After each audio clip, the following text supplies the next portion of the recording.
والصلاة والسلام على سيد المرسلين وعلى آله وأصحابه أجمعين وأشهد أن لا إله إلا الله وحده لا شريك له وأشهد أن محمدا عبده ورسوله أما بعد قال النبي صلى الله تعالى عليه وسلم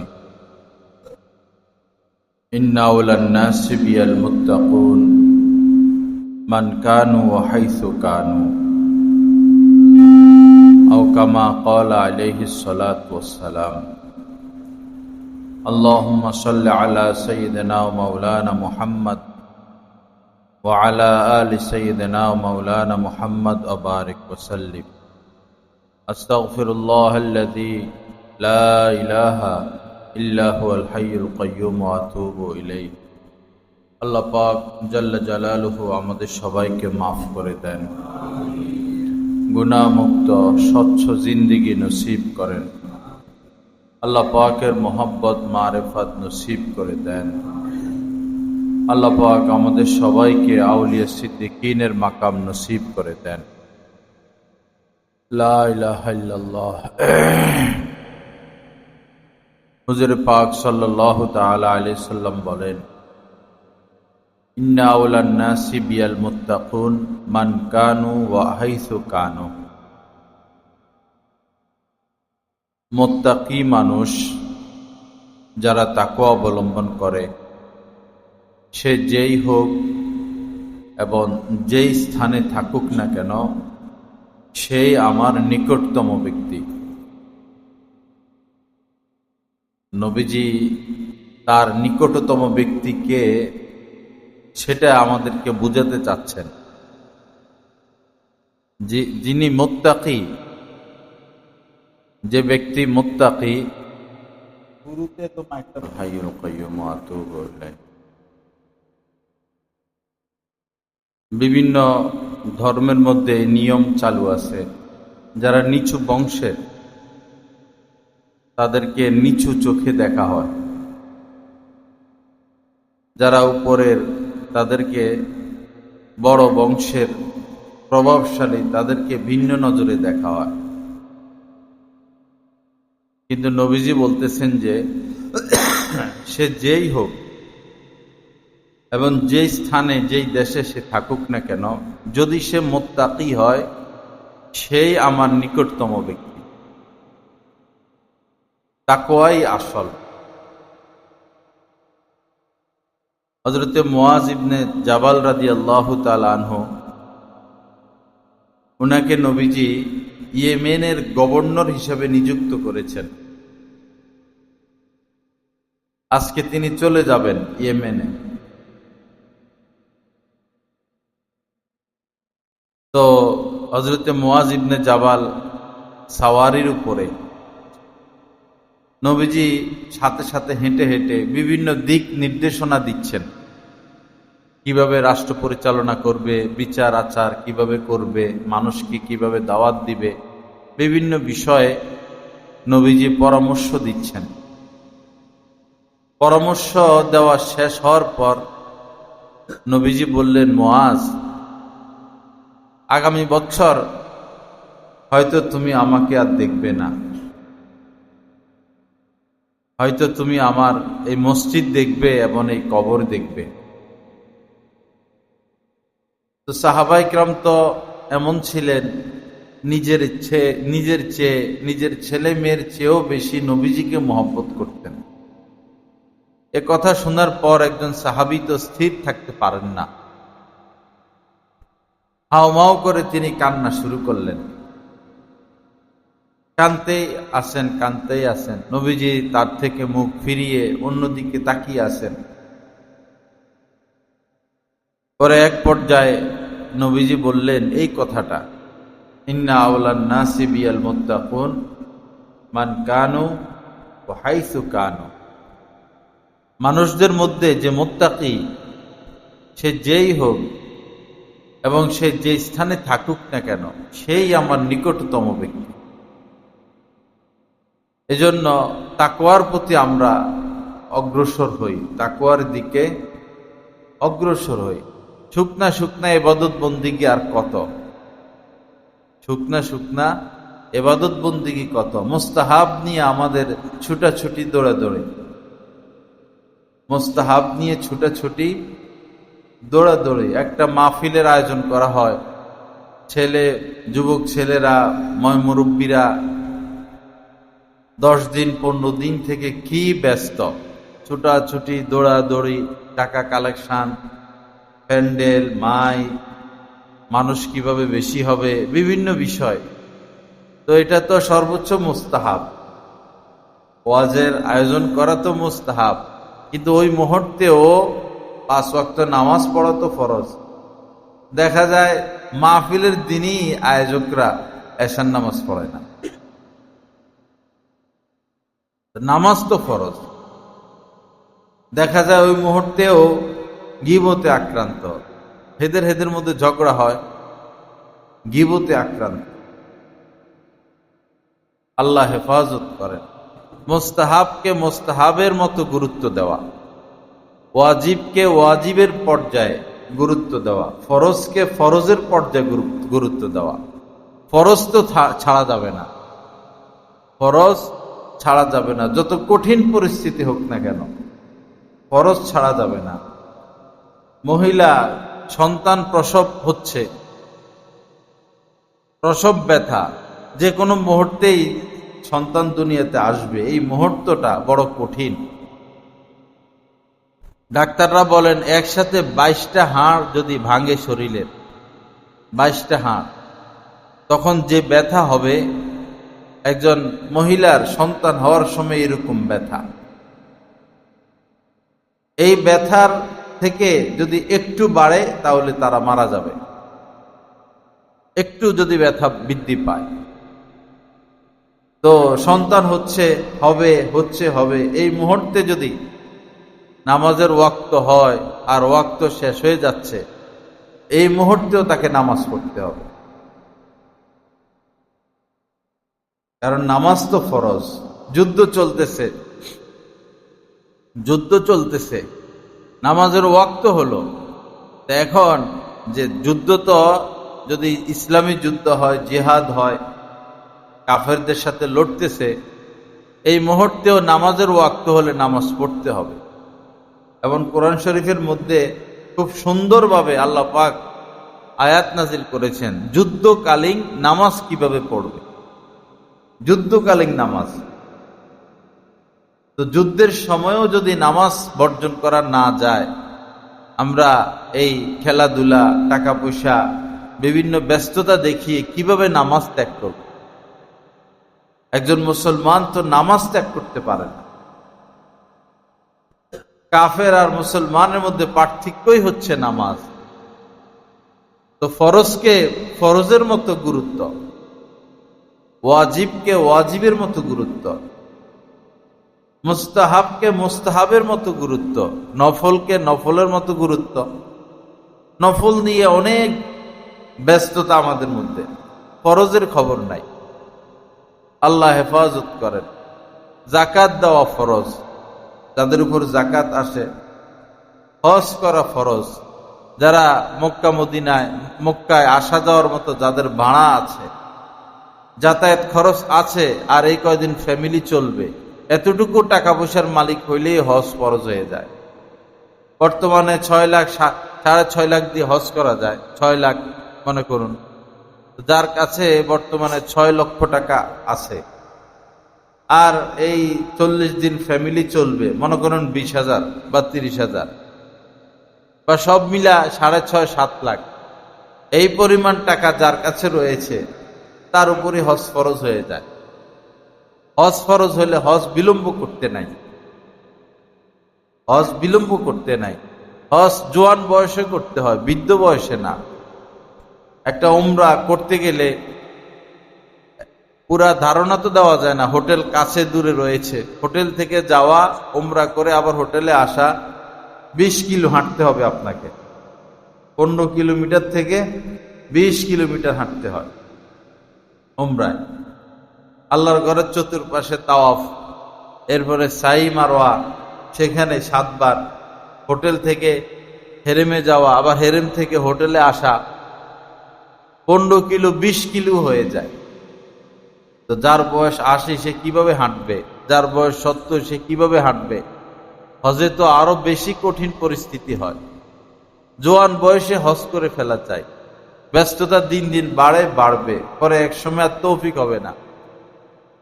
অনেক কোটিপতি দুনিয়া থেকে চলে গেছেন হজ ছাড়া, আর অনেক গরিব মানুষ, টাকা পয়সা নাই, আল্লাহর কাছে দোয়া করতে করতে আল্লাহ কবুল করে ফেলছেন, হজ হয়ে গেছে।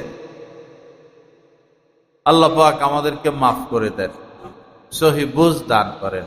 আর যাদের ভিতরে আল্লাহ রাসূলের প্রতি বিদ্বেষ থাকে, দিনের প্রতি, ইসলামের প্রতি বিদ্বেষ থাকে, শরীয়তের কোনো একটা হুকুমের প্রতি যদি কাহারো মনে বিদ্বেষ থাকে, তাদেরকে আল্লাহ তার ঘর দেখান না, কাবা দেখান না, আল্লাহ রাসূলের রওজা পর্যন্ত তারা পুছতে পারে না। এমনও হয় হজেই যাবে, সব ওকে, পরে হোটেল থেকে ফিরে আসে, এয়ারপোর্ট থেকে ফিরে আসে, হজেই যাবে, গেল মক্কায়, হোটেলে উঠছে, পরে হোটেল থেকে ফিরে চলে আসে। এই ব্যস্ততা, এই ব্যস্ততা, বা অসুস্থ হয়ে গেছে। আজকে আরাফায় অবস্থানের দিন, আজকে তিনি অসুস্থ হয়ে গেছেন, আরাফায় অবস্থান করতে পারেন নাই, মুজদালেফায় অবস্থান করতে পারেন নাই, মিনায় যেতে পারেন নাই, অসুস্থ, হস্ত হলো না। আল্লাহ আমাদের সবাইকে মাফ করে দেন, সহি বুঝ দান করেন। তো তাকওয়া গুরুত্বপূর্ণ বিষয়। তাকওয়ার পথে হাঁটা চাই। তাকওয়া অন্তরের বিষয়। আর তাকওয়া হা হুনা, নবীজি বলেছেন যে তাকওয়া এটা অন্তরে থাকে, অন্তরের বিষয়। রাস্তা দিয়ে একজন মহিলা হেঁটে আসতেছেন, আশপাশ কেউ নাই, আপনি মহিলার দিকে তাকাইতেও পারেন, না তাকাইতেও পারেন, তাকাইলেও কেউ দেখবে না, না তাকাইলেও কেউ দেখবে না। এটা তো অন্তরের বিষয়।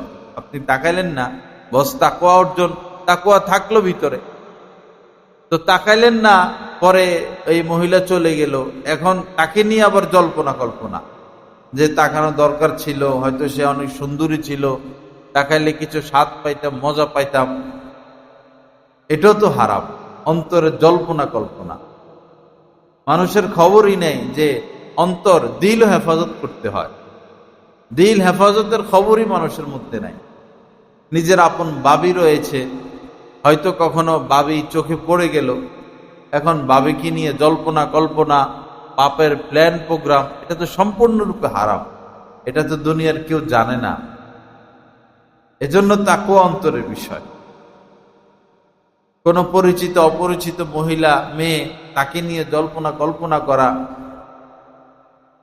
পাপের প্ল্যান প্রোগ্রাম করা, ইচ্ছা করা, এগুলো তো গুনাহের কাজ। যদি অনিচ্ছায় অন্তরে মনে কাহারো প্রতি ধারণা আসে, পাপের খেয়াল আসে, যেটা অনিচ্ছায় আসে সেটা মাপ।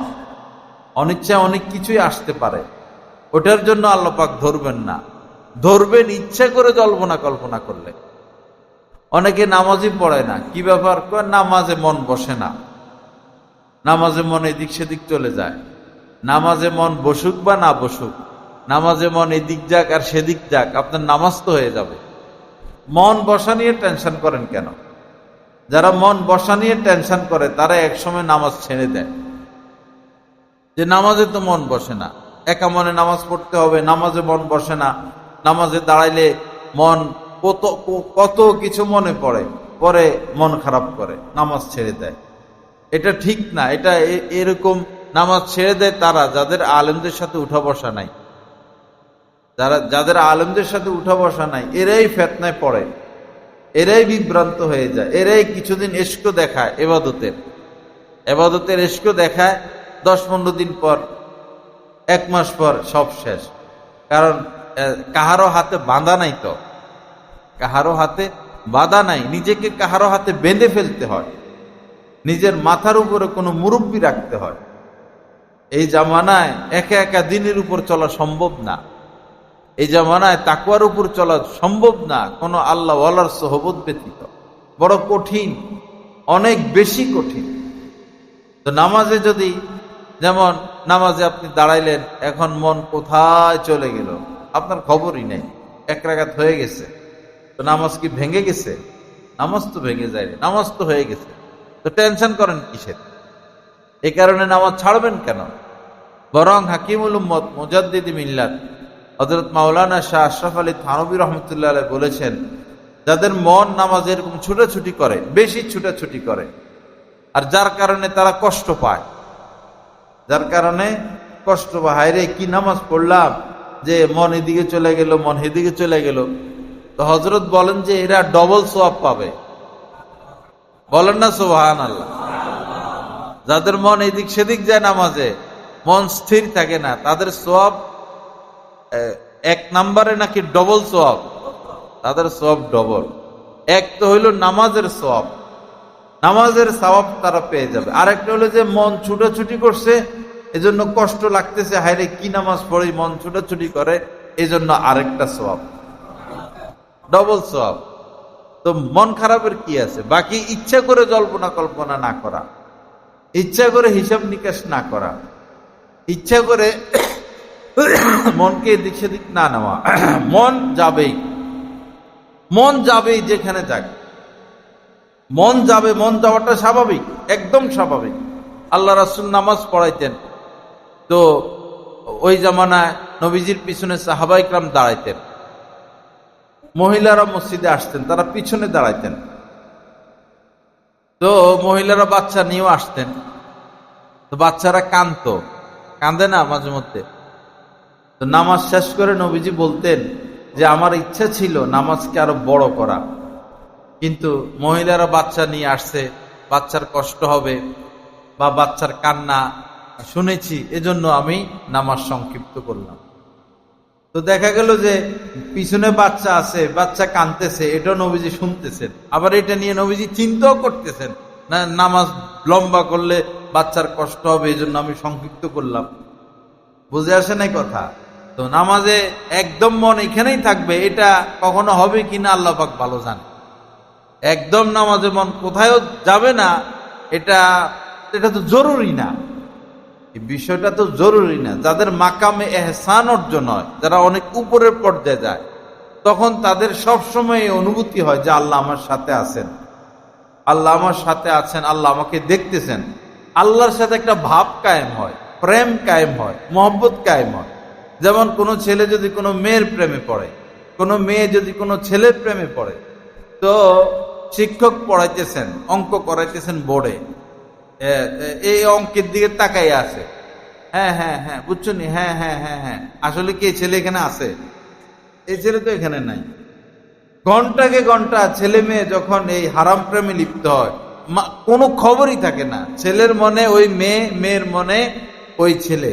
যখন কেউ আল্লাহর প্রেমে এভাবে পড়ে যাবে, তখন তার চিন্তা ভাবনা জল্পনা কল্পনায় আল্লাহ ছাড়া আর কিছু আসবে না।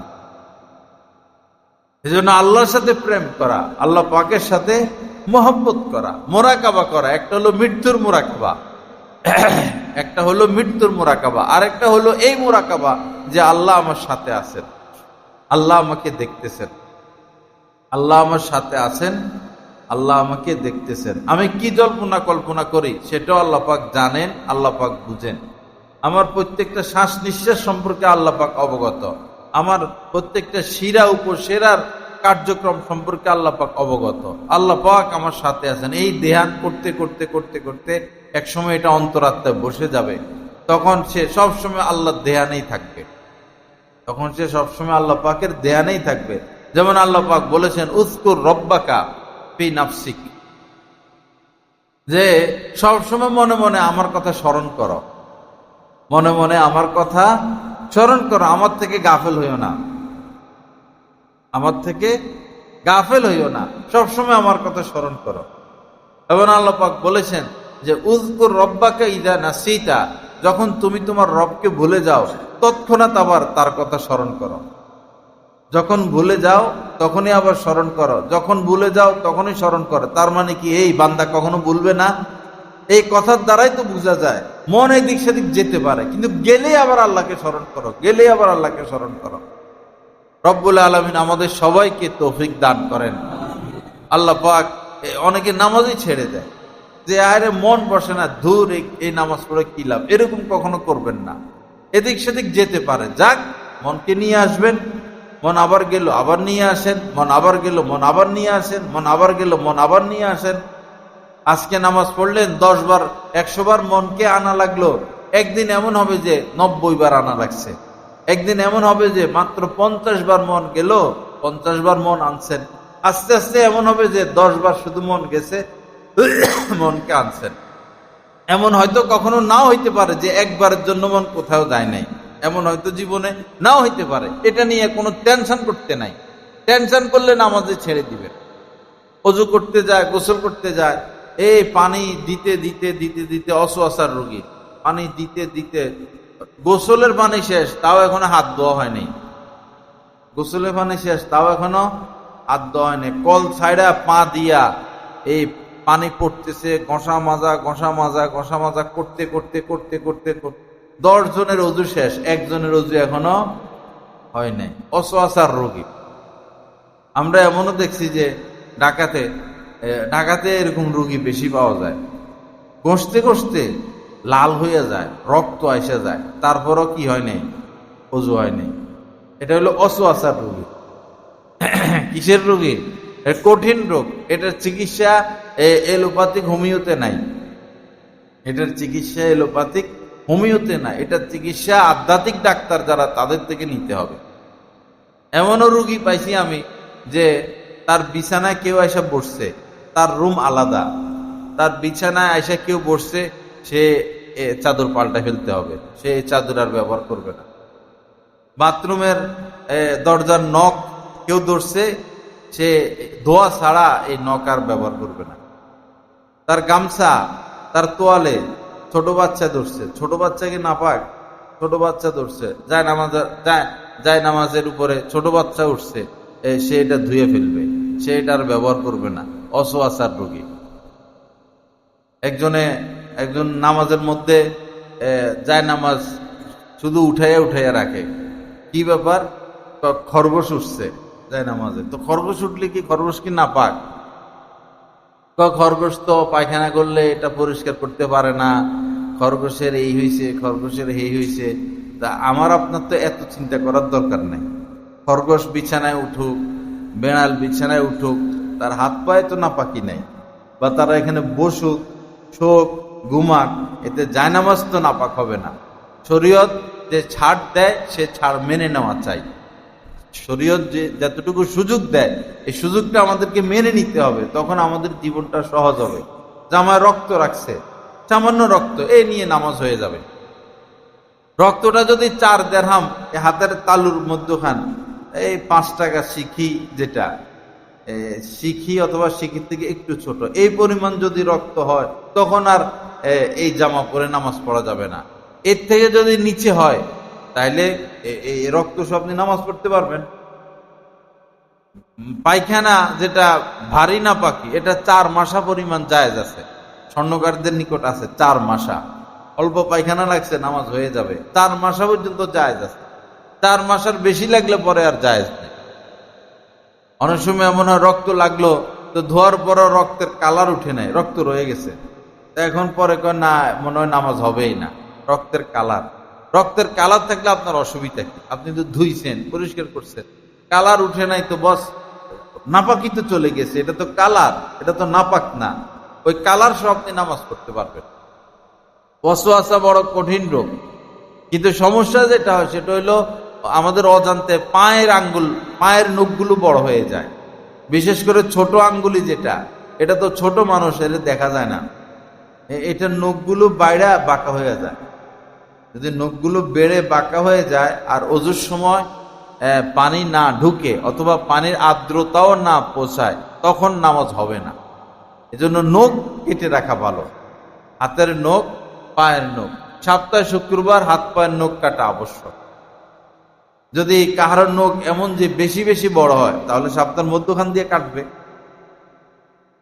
নখ কেটে রাখা ভালো। পরিপাটি থাকবেন, পরিপাটি। অনেক মানুষ এমন যে ছিল সাধারণ মানুষ, এখন দাড়ি টাড়ি রাখছে, টুপি পরে, পাঞ্জাবি পরে। ভাই, দাড়ি, টুপি, পাঞ্জাবি এটা তো নবীর পোশাক। নবীর পোশাক, আপনি নবীর পোশাক পরলেন, তা আপনি পরিপাটি থাকবেন না? দেখা যায় দাড়ির মধ্যে ধুলা বালি ময়লা, এরপরে এরকম এরকম বেড়ার মতো এরকম এরকম পেঁচানো, দেখতে মানে খুব ঘৃণা লাগে।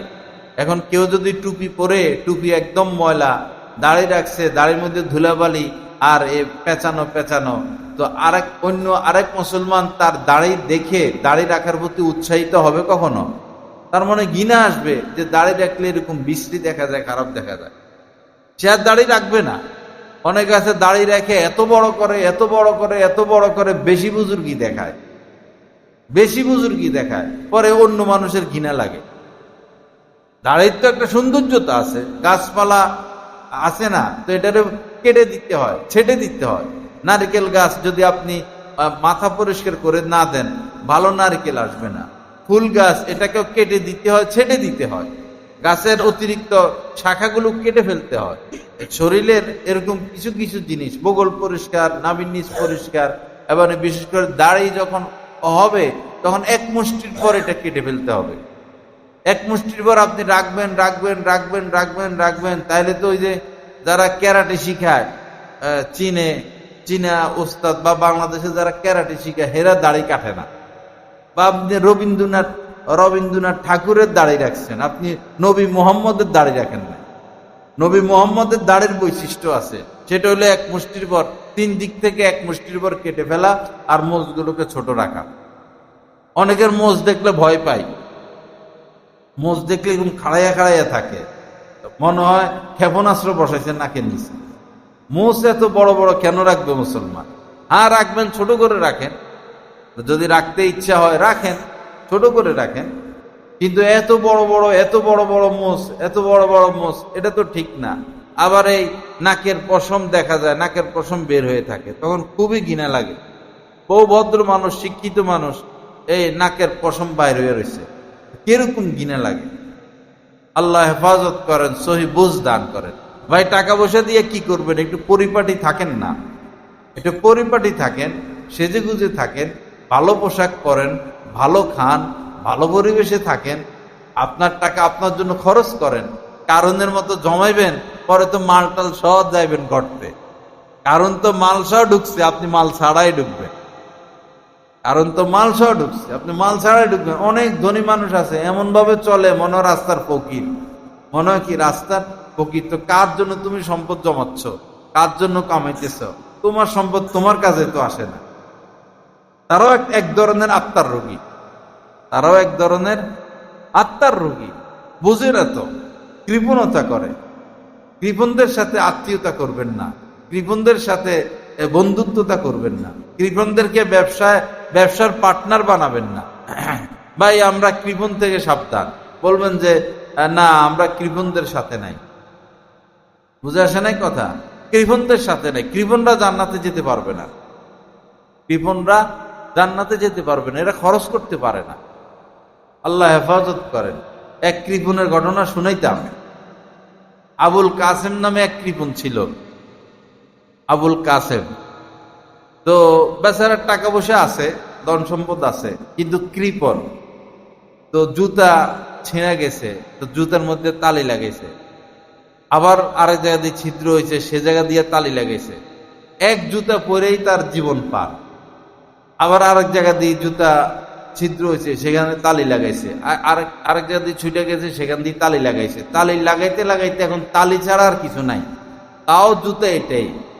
তো জুতা অনেক ভারী হয়ে গেছে, এখন জুতা এটা প্রসিদ্ধ পুরা দেশে, কোনো চোরে জুতা নেয় না, এমনকি কুত্তাও জুতা এটা চিনে, যেটা কার জুতা, আবুল কাসেমের জুতা। তো আবুল কাসেমের এই দুর্দশা দেখে, আহা টাকা পয়সার মালিক এই জালেম একটা জুতাও কিনে, এক জুতা পরে জীবন পার। পরে তার বন্ধু তারা বলল, দোস্ত ঠিক আছে, তোর যেহেতু এই অবস্থা, তোরে আমি একটা জুতা হাদিয়া দিব। খুশি হয়ে গেছে, জুতা হাদিয়া দিবে। পরে একদিন আবুল কাসেম বাথরুমে ঢুকছে, পাবলিক বাথরুম, জুতা সামনে রেখে। তো যেই দেখে, ও এটা তো আবুল কাসেমের জুতা, সবাই চিনে। বাথরুমে ঢুকছে, তো বাথরুম থেকে বের হয়ে এসে সে দেখলো যে তার জুতার পাশে নতুন একটা জুতা। বাথরুম থেকে বের হয়ে এসে দেখে তার জুতার পাশে একটা নতুন জুতা। তো সে মনে করলো যে ওরে আমার বন্ধু যে বলছিল আমার একটা নতুন জুতা দিবে, এটা মনে হয় এটা। পরে নতুন জুতা পইরা খুশিতে লাফাইতে লাফাইতে বাড়িতে চলে আসে। খুশি আসলে তো আরেকজন জুতা রাখা বাথরুমে ঢুকছে। পরে বের হইয়া দেখে যে তার জুতা নাই, আসে আবুল কাসেমের জুতা। সাথে সাথে বুঝে গেছে আবুল কাসেম দেখা যায় ইদানিং চুরিও শুরু করছে, যে আমার জুতা নিয়ে তার জুতা রেখে গেল। গেছে বিচারকের কাছে, ওই জামানা বিচারক এলাকা এলাকায় থাকতো। পরে যায় বলল যে বিচারক সাহেব দেখেন আমি বাথরুমে গেছি জুতা রেখে, পরে বের হয়ে দেখি আমার জুতা নাই, আমার নতুন জুতা এই আবুল কাসেমের জুতা। আবুল কাসেমকে ডাকলো, ধমকাইলো, শাস্তি দিল, তুমি মানুষের জুতা চুরি করলা, তুমি ধনী মানুষ। যাই হোক, পরে সে লজ্জা পাইছে অনেক। এখন এই জুতা নিয়ে কি করবে, জুতা নিয়ে নদীতে ফালাই দিছে, কষ্টের চোটে নদীতে ফালাই দিছে, নদী বা পুকুরে ফালাইয়া দিছে। পরে এক লোক গেছে মাছ ধরতে, জাল মারছে নদীতে, জালের মধ্যে জুতা চলে আসে। বাইরে এটা তো আবুল কাসেমের জুতা। তাড়াতাড়ি আয়না তার জুতা ফিরে দিছে, ভাই তোমার জুতা নদীতে পাইছি, নাও না তোমার জুতা নাও। জুতা ফিরে দিছে। পরে এখন জুতা নিয়ে বিপদ, কি করি। পরে যাই ছাদের উপরে এক জায়গায়, অনেক সময় বাড়তি জিনিস ছাদের উপর রাখে না, ছাদের উপরে নিয়ে জুতা রাখছে, যে থাক এটা এখানে পড়ে থাক। পরে একটা কুত্তা, ওই খেলে না কুত্তা কিছু নিয়া, কুত্তা জুতা, এটা তো কুত্তাও চিনে, কামড়া কামড়ি করে খেলে। পরে জুতা তো অনেক ভার, তো খেলতে গিয়া ছাদের উপর থেকে একজনের মাথার উপরে পড়ছে। মাথার উপরে তো পড়ছে মাথায় ফাইটে গেছে। পরে আবার বিচারকের মাথা ফাটলো কেমনে, আবুল কাসেমের জুতা পড়ছে মাথার উপরে। পরে গেছে বিচারকের কাছে, যে দেখেন আবুল কাসেমের জুতা মাথার উপরে ফালাইয়া মাথা দিছে ফাটাইয়া।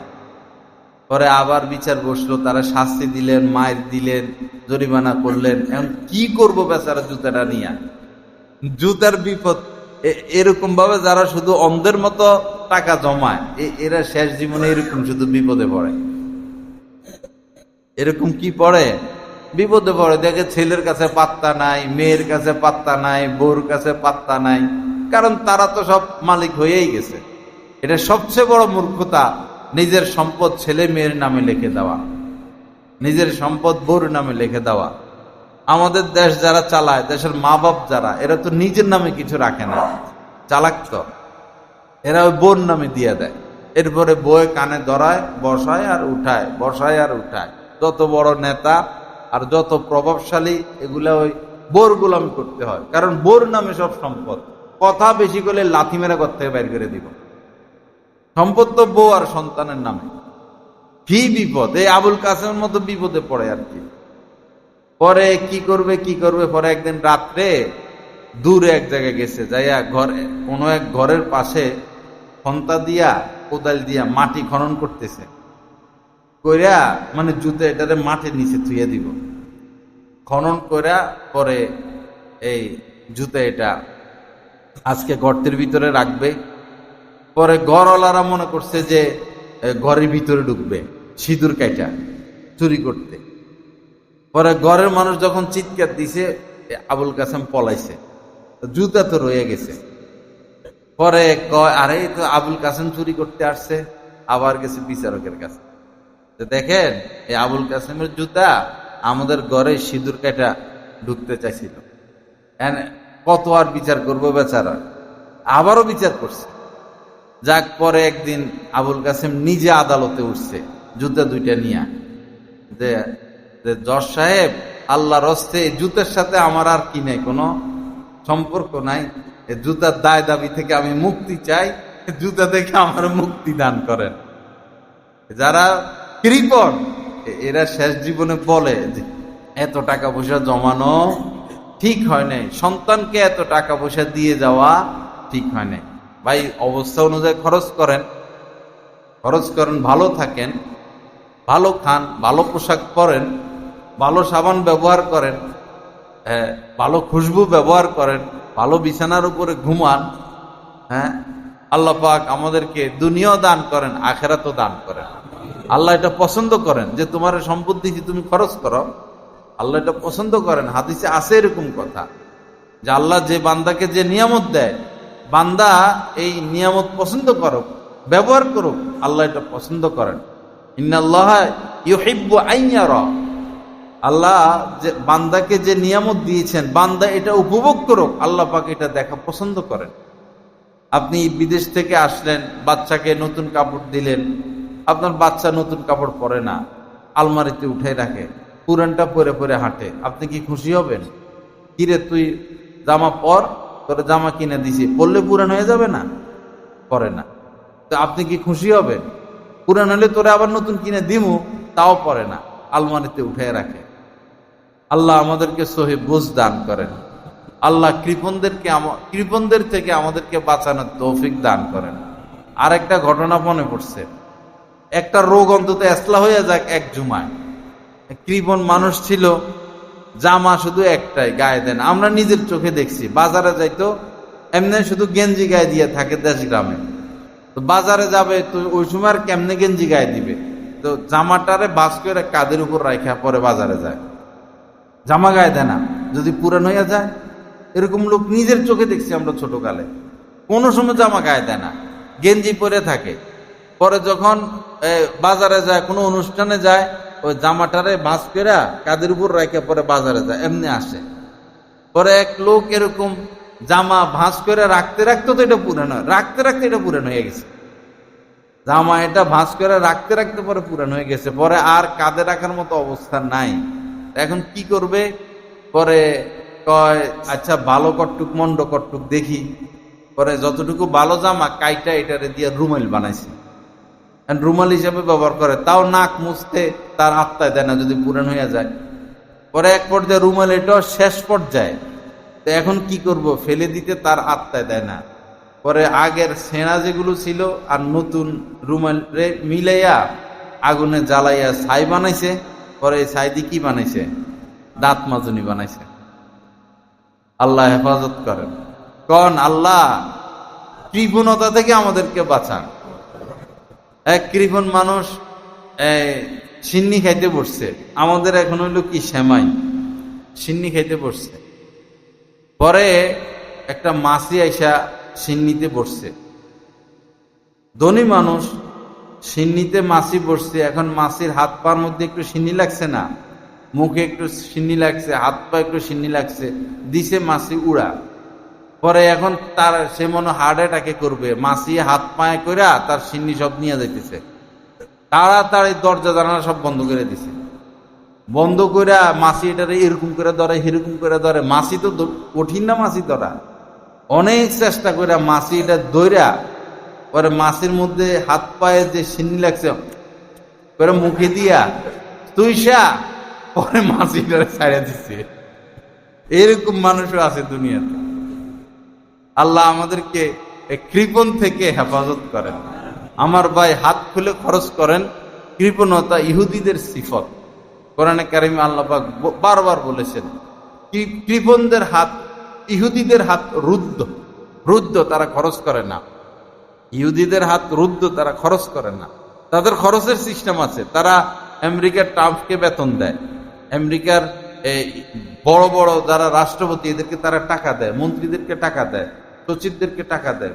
যারা পাওয়ারফুল বিশ্বের সবাইকে কোটি কোটি টাকা দেয় তারা। তো টাকা কিভাবে দেয়? টাকা পায় কই? নিজের টাকা দেয় না।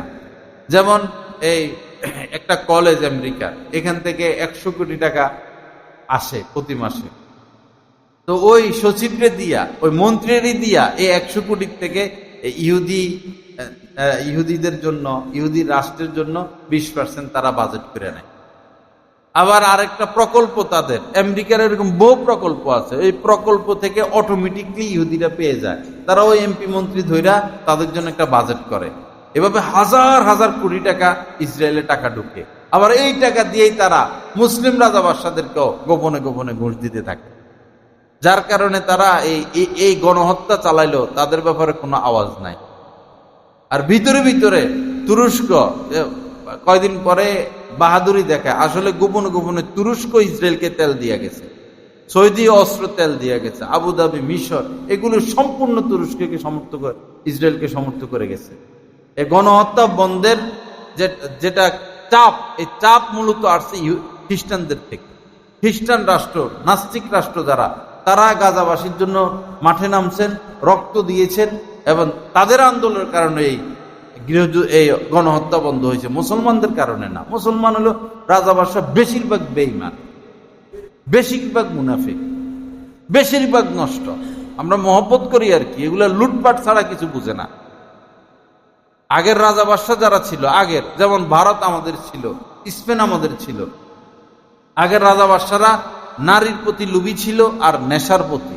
আগের রাজা বাদশাহরা নারী আর এই মদের লোভের কারণে রাজত্ব হারিয়েছে। আর বর্তমান রাজা বাদশাদের হলো শুধু টাকা টাকা টাকা টাকা, কারণ টাকা হলে সব শেষ।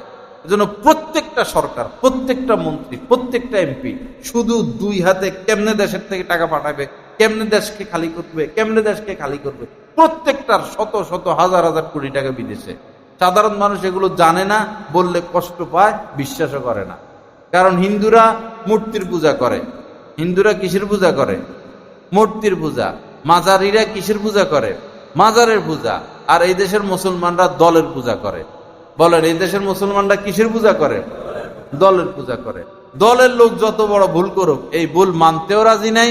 আর কেউ এই ভুল ধরাই দিলে তার প্রতি কি কষ্ট, তার প্রতি কষ্ট। আল্লাহর কাছে ধরা খেয়ে যাবেন ভাই। চোরকে চোর বলে দেন, ডাকাতকে ডাকাত বলে দেন, ভালোকে ভালো বলে দেন, ভালোকে ভালো বলে দেন। অকুলু কওলান সাদীদা, হক কথা বলো, সঠিক কথা বলো, সত্য কথা বলো, ভালো কথা বলো। আল্লাহ আমাদের সবাইকে মাফ করে দেন, সহি বুঝ দান করেন। তো ইনশাল্লাহ কৃপণতা করবেন না তো। আমি প্রথম ভৈরবে আসার পর পরে দেখলাম যে এই চা 1 কাপ অর্ডার দেয়, দিয়া 2 জনে 3 জনে মিলা ভাগ করে খায়। এখানে আমি দেখতাম ইন্না লিল্লাহ, এটা আবার কোন কাম? চা 1 কাপের মধ্যে দরে কট্টু, আবার দিয়ে 2 জনে মিলা ভাগ করে খায়, আবার দেখি 3 জনে মিলা ভাগ করে খায়। পরে আবার মাঝে মধ্যে কেউ কেউ দাওয়াত দিত শুধু ফার্মের মুরগি, শুধু কি ফার্মের মুরগি। কি ভাই, এটা কোন সিস্টেম? পালিউক্রিম জয়ফাহ, আল্লাহ রসুল বলছেন মেহমানের কি করো? একরাম করো। তো এরকম অনেক দাওয়াতে আমি ধরি নেই ফার্মের মুরগি। আমি বলছি আমি এটা খাই না, আমি ডাউল দিয়ে খাইয়া উঠছি। পরে পরে আমি অনেকটা দাওয়াতের অনুষ্ঠান শুরু করছি আমার বাসায়, মাদ্রাসায়, এখানে 10 আইটেম, 15 আইটেম, 20 আইটেম। একবার বড় এক অনুষ্ঠানে 12 আইটেম শুধু বর্তায় করছি, আরো নানান আইটেম। আলহামদুলিল্লাহ এখন একটা পরিবেশ আসছে, এখন একটা পরিবেশ আসছে, রুচির মধ্যে একটা পরিবর্তন আসছে। হযরত থানভী রহমাতুল্লাহ আলাইহি তার উস্তাদকে দাওয়াত দিয়েছেন, 53 আইটেম তরকারি প্রস্তুত করছেন নিজের উস্তাদের জন্য। আমার শায়েখকে আমি দাওয়াত দিয়েছি কিছুদিন আগে, ভৈরবে আসছেন তিনি। আলহামদুলিল্লাহ কমপক্ষে 50 আইটেম ওনার জন্য আমরা প্রস্তুত করছি, কমপক্ষে 50 আইটেম। ভাই আল্লাহ দিয়েছে মাছ, গোস্ত, তরকারি, এগুলা আমরা খাবো না, খাবে কে? আমাদের জন্য, মুমিনের জন্য এত রকমের মাছ খাবে কে? এটা মুসলমানদের হক, যারা আল্লাহকে মানে তাদের হক। ভাই খাও, কিন্তু গুনাহ করো না। খাইতে তো বাধা নাই, কি করো না? গুনাহ করো না, গুনাহমুক্ত থাকা। খাও, হালাল খাও, হালাল খাও। হারাম কেন খাইবা? হারাম কেন খাইবা? হালাল খাও, ইচ্ছা মতো খাও। হালাল খেলে এত রোগ হয় না। হালাল খেলে এখন যে রোগ, যেটা বাইর হয়েছে ডায়েট, না খাইয়া থাকা, এটা কোনো চিকিৎসা না, এটা মানুষ মারার পদ্ধতি। না খাইয়া থাকা, এটা মানুষ মারার পদ্ধতি। আল্লাহ বলছেন খাও, কুলু ওয়াশরাবু, খাও পান করো, ওয়ালা তুসরিফু, অপচয় করো না, খাও আর পান করো। খাইও না, এটা কিসের চিকিৎসা? এটা কোন চিকিৎসা না, এটা ভুল চিকিৎসা। আপনি খানার কাজ করেন, খানার কাজ করেন। ভৈরব বাজারে আপনার অফিস, সকালবেলা হাঁটা চলে যান, অফিসে হাঁটা চলে যান, আবার অফিস থেকে হাঁটা চলে আসেন, কাজকর্ম করেন। মহিলারা আগে হাত পাখা দিয়া বাতাস করত, কোনোদিন বলে নাই তো যে হাতে ব্যথা। এখন তো সব মহিলার হাতে ব্যথা, হাত পাখায় কাজ করতো। ধান পা দিয়া মারাইতো, দিনের বেলা ধান একদিনে সব করতো। ধান ক্ষেতের থেকে কাইটে আনতো, এই ধান মহিলারা পা দিয়া মারায় বাইর করতো, অথবা বাড়ি দিয়ে বাইর করতো। এই ধান শুকাইতো, এই ধানের ঢেকুর মধ্যে দিয়া চাউল বানাইতো, ওই দিনই দিনে এই ধানের ভাত পাকাইয়া মহিলারা খাইতো, খাওয়াইতো। হাসানা মিশা কথা? আর এখন মহিলাদের কোমর ব্যথা, এই হাড্ডি বাইরে হয়ে গেছে, এই হাড্ডি ক্ষয় হয়ে গেছে, এই পেট বড় হয়ে গেছে, ফার্মের মুরগি হয়ে গেছে সব মহিলারা এখন, সব ফার্মের মুরগি। গরম পানি মেশিন আবিষ্কার হয়েছে, এসি আবিষ্কার হয়েছে, সব তো মেশিনারি। কাপড় ধোয়ার মেশিন আবিষ্কার হয়েছে, বুয়া দিয়া ঘর পরিষ্কার করায়, বুয়া দিয়া কাজ করায়। ওনারা শুধু মোবাইল টিপে নিয়ে ব্যস্ত। আর স্বামীর সাথে ঝগড়া করবো আর মোবাইল টিপবো। তো তোমাকেও অসুখ হইব না তো হইব কার? অসুখ হবে না তো হবে কার? কাজ করে না তো। ঘরের কাজ, নিজের কাজ নিজে করতে হয়। কাপড় ধুইতে গেলে আধা ঘন্টা যদি কাপড় ধোয়, যে আধা ঘন্টা কাপড় ধুবে তার কোনোদিন হাতের মধ্যে ব্যথা আসবে না, কারণ রক্ত চলাচল সচ্ছল। শুধু খায় আর খায়, খায় আর খায়, খায় আর খায়। মোবাইলে দেখে দেখে এই খানা আবিষ্কার করে, এই খানা আবিষ্কার করে, মজার মজার খানা খায়, আর হাঁটে না, কাজ করে না, সারাদিন শুধু ঘুমায়, তো অসুখ তো হবেই। ল্যাবিডে যায় দেখেন, স্কোরে যায় দেখেন, হায় রে সিরিয়াল আর সিরিয়াল। হাসপাতালগুলোতে সিরিয়াল আর সিরিয়াল। বাংলাদেশের মানুষ যা কামায় ওই বেশিরভাগ টাকা হাসপাতালে চলে যায়। এর জন্য সরকারও দায়ী আছে। পরিবেশ নষ্ট, ধুলাবালি। রাস্তাগুলো যদি ভালো হইতো ধুলাবালি উঠতো না। ধুলাবালির থেকে রোগ সৃষ্টি হয়। ধুলাবালি মানুষ করে না, এই রাস্তার টাকা সব সরকারে চুরি করে খায় ফেলে। আমাদের সরকার হলো চোরে। তো আপনি দল করেন তো করেন, বলতে পারবেন যে আমার সরকার চোর না? একজন বলেন তো যে আমাদের ওই সরকার চুরি করে নাই, আমাদের ওই নেতা চোর না? একজন নেতার নাম বলেন তো দেখি, একজনের নাম কোন? এই যে রাস্তাঘাটে এত ধুলাবালি, আমরা তো ট্যাক্স দিই, তো তারা রাস্তা পাকা করেন না কেন? আশপাশ গাছপালা নাই কেন? গাছ লাগাইয়া দেশকে সবুজ করে না কেন? ছায়া দেয় না কেন? ফলের মধ্যে ফরমালিন কেন? এই ফল খাইয়া অসুস্থ হয়। বাচ্চারা যা কিছু খায় দোকানে সব বিষ। এটা সরকার ব্র্যান্ড করে দিবে। এগুলো তো সরকার জুস বলতে কোনো কিছু নেই বাংলাদেশে, সব 2 নম্বর জুস বলতে। তো সরকার তো এগুলো দেখে, সরকারের জুসগুলো বন্ধ করে না কেন? বাচ্চারা জুসগুলো খাইয়ে তো অসুস্থ হচ্ছে। জুস বলতে শয়তানি, আইসক্রিম বলতে শয়তানি, বাজারে যা আছে বাচ্চাদের সব শয়তানি, সব ক্ষতিকর। বাচ্চাগুলো জীবন শেষ করে দিচ্ছে। বাচ্চাগুলো এগুলো খাইয়া আমরা তো কন্ট্রোলও করতে পারি না বাচ্চাকে। সব সরকারের দায়। মন্ত্রী যদি কোনো মিনিস্টার কোনো একটা খাদ্য অফ করতে চায়, তো মিনিস্টারের পারমিশন দিয়া ম্যাজিস্ট্রেটের পারমিশন দিয়ে আরেক জায়গায় পাঠাই দেয়। ওই মন্ত্রী 5 লাখ খাইয়া ফেলছে। যারা এই অবৈধ খাবার তৈরি করে সব এই মন্ত্রীদের হাতে তো গোড়া। এই যে হাজার হাজার শিশু পাচার হয়ে যায়, নারী পাচার হয়ে যায়, পাচারকারী কে, কার মাধ্যমে যায়, কোথায় যায় সব জানে। কিন্তু ওই যে মন্ত্রী পায়, বড় বড় নেতারা কমিশন পায়। সকল অপরাধের মূল আমাদের দেশের মা বাবারা। যত অপরাধ এই সমাজে হচ্ছে সকল অপরাধের মূল তারা অপরাধ চালায়। তারা থাকে এই দেশে, তাদের পরাণ হইল বিদেশে। কিন্তু বিদেশে টাকা বাড়াও বাড়ি করো, বিদেশে টাকা বাড়াও বাড়ি করো। আল্লাহ হেফাজত করেন, সহি বুঝ দান করেন। আল্লাহ আমাদেরকে মাফ করেন। ভালো লোকটারে ভোট দিবেন আল্লাহর রাস্তে। কোনো দল টলের কথা আমি বলি না। ভালো লোককে নির্বাচন করেন।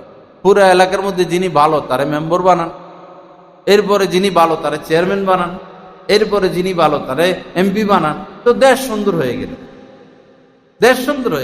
তোর গুন্ডারে ভোট দেন, নিজের দলের লোককে ভোট দেন, তো এই কামে চলবো। সুখ জীবনে দেখবেন না চোখে। আল্লাহ পাক আমাদের সবাইকে মাফ করে দেন, সহি বুঝ দান করেন। তো তাকওয়ার কথা বলেছিলাম বাবা, তাকওয়া আসল, তাকওয়া অর্জন করি। হযরত দারুল উলুম দেওবন্দের যিনি দ্বিতীয় মুহতামিম, ওনার নাম হচ্ছেন রফিউদ্দিন, মাওলানা রফিউদ্দিন রহমতুল্লাহ আলাই। উনি একটা গাভী পালতেন। তাকওয়া কি জিনিস বুঝাচ্ছি আর কি। গাভী পালতেন।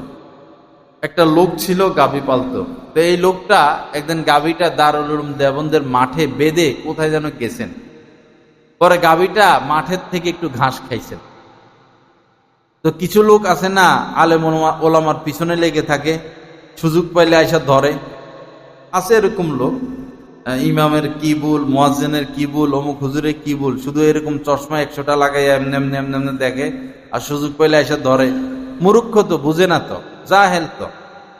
পরে এক লোক দেখলো যে মুহতামিম সাহেবের গাভী মাদ্রাসার মাঠের থেকে ঘাস খাইছে, রাগ রূপ লইয়া মনে হয় কয়েকশো কোটি টাকা নষ্ট হয়ে গেছে, ফুইলা চোখ টোক লাগ কইরা, এই মুহতামিম সাহেব, মাঠ কি আপনার ব্যক্তিগত?